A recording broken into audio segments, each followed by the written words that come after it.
Number 8 on our house inspection checklist is high humidity levels. So let's say that you put a wood floor in your bathroom, which is something I don't really agree with, by the way, because of this particular reason. If you have high humidity, it will, like I already mentioned earlier, it will cause wood to swell. So once the wood swells, it will actually push away. And then when it dries out, it will shrink. Well, if it does this enough, it will actually cause gaps or cracks in the flooring. And again, this can happen in a variety of different ways. Let's say that you put tile down on top of a wood floor, a plywood floor. So let's say you had a plywood subfloor. You have a raised foundation and you have a plywood floor. And then you put tile over the plywood. And then you get into a high humidity situation.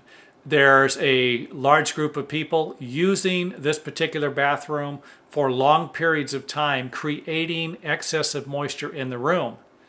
It could actually cause the wood to swell up and pop the tiles up.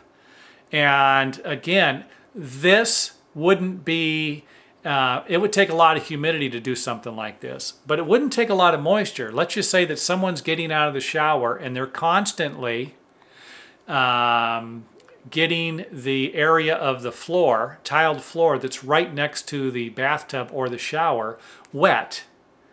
And it's remaining wet for long periods of time. Let's just say one person takes a shower in the night, gets the floor wet, but they never clean the floor. They never wipe it down, but they do this every night. This allows a certain part of the home to have a lot of moisture.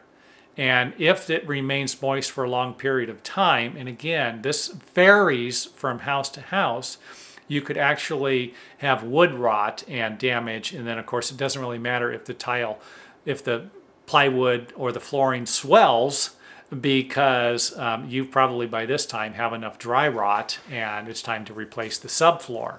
So any gaps in wood especially could represent some high levels of humidity or moisture, just like I just described in the bathroom. That can be anywhere. I've actually seen cabinets do this. So cabinets are usually made out of press board. Press board gets wet, it swells. I've seen a 5/8 of an inch thick piece of particle board swell up to almost an inch.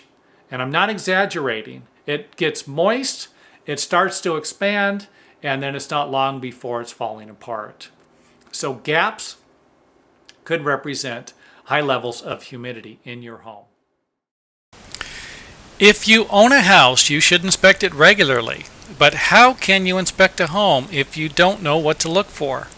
If you're not looking for a complicated checklist or something that wasn't written in a language that you can't understand anyway, do yourself a favor and visit this website today. The most valuable investment you have must be protected and inspected.